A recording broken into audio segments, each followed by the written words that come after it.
B2 বাজার থেকে সবাইকে স্বাগতম।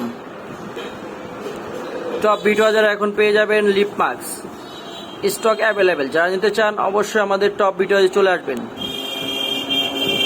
লিপ মাস্ক এখন স্টকে অ্যাভেলেবেল, যারা নিতে চান অবশ্যই আমাদের টপ বিটু বাজারে চলে আসবেন।